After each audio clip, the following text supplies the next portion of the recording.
Good morning friends, চলে আসলাম একটা ছোট্ট মিনি ব্লগ নিয়ে।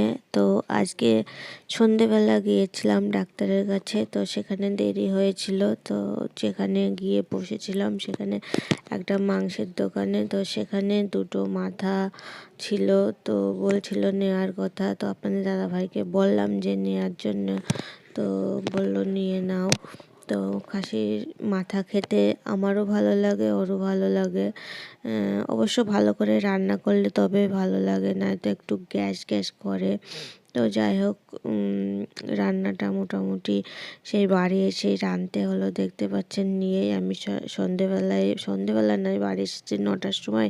8 ঘন্টা রেস্ট নিয়েছি, তারপরে 9:30টার সময় রান্না বসিয়েছি।